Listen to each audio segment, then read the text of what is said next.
The world was a whirlwind of panicked movement. Revelation 22:12. And behold, I come quickly, and my reward is with me to give every man according as his works shall be. People scurried through the streets, their faces etched with fear. They bumped into each other, desperate to escape, to find safety. Their cries filled the air, a chorus of confusion and terror. Mothers clutched their children, their eyes wide with terror. Fathers struggled to maintain a semblance of calm, their voices cracking as they tried to soothe their families. The air was thick with the stench of fear, a palpable presence that hung over the city. The sun, usually a source of warmth and comfort, seemed to mock them with its indifference. It cast long, eerie shadows that stretched and twisted like phantoms in the growing darkness. The very stones of the city seemed to vibrate with the collective terror of its inhabitants. It was the Lord's day. Confusion reigned. The world seemed not to understand what was happening. Whispers of an impending judgment spread like wildfire through the crowds. Each whisper added fuel to the fire of their fear. The uncertainty gnawed at their insides, twisting their stomachs into knots. Their sins, once buried deep within their hearts, now paraded before their eyes. Each selfish act, each cruel word, each act of defiance against God's love came back to haunt them. They had ignored the warnings, dismissed the prophecies, and now they were paying the price. The material could no longer sustain joy. Fear was a relentless beast, sinking its teeth into their courage, tearing it apart thread by thread. The weight of their transgressions pressed down upon them, heavy and suffocating. How could they have been so blind? So caught up in their own lives that they had forgotten the one who held their very existence in his hands. Now, as judgment loomed, they were forced to confront the consequences of their actions.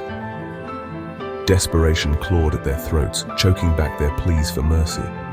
They searched the heavens, hoping for a sign, for some indication that they had been heard. But the sky remained a canvas of indifferent blue, offering no comfort, no solace. The ground trembled beneath their feet, a physical manifestation of their internal turmoil. The earth seemed to groan in sympathy with their plight. The very air crackled with anticipation. Something terrible was here. The end of the age. They could feel it in their bones. The cries grew louder, merging into a deafening cacophony of despair. Mothers wept, fathers, son and daughters, their tears a mixture of love and terror. Husbands held their wives close, whispering words of comfort that rang hollow in the face of such overwhelming dread. Time seemed to slow to a crawl. Each tick of the clock was an eternity, drawing them closer to the inevitable. Their hearts pounded in their chests, keeping time with the rhythm of their fear. They were trapped in a nightmare, a waking horror that they couldn't escape. Section 4. A spectrum of reactions. Some, overcome with remorse, fell to their knees begging for forgiveness. Their voices, hoarse from crying out, echoed through the streets. They confessed their sins, their words tumbling over each other in their haste to make amends. Others, their hearts hardened by fear, lashed out at anyone who came near. They pushed and shoved, desperate to distance themselves from the coming judgment. Their eyes, glazed over with panic, saw enemies everywhere. But there were some who found strength in Isaiah 60. 1, 2, arise and shine, for thy light has come.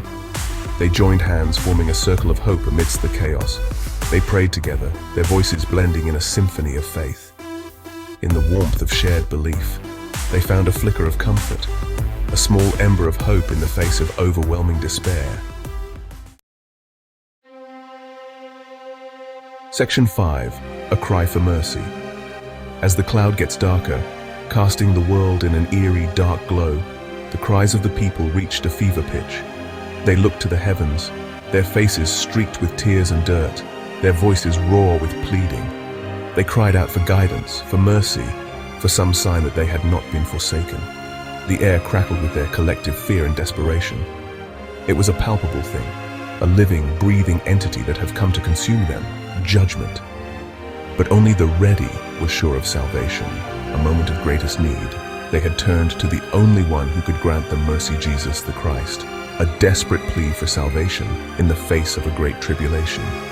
The day of reckoning was upon the world, Revelation 14:7, saying with a loud voice, Fear God and give glory to him, for the hour of his judgment is come, and worship him that made heaven and earth, and the sea and the fountains of waters.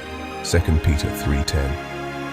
But the day of the Lord will come as a thief in the night, in the which the heavens shall pass away with a great noise, and the elements shall melt with fervent heat. The earth also, and the works that are therein shall be burned up. Repent, the end is here, judgment is come. Thank you for listening.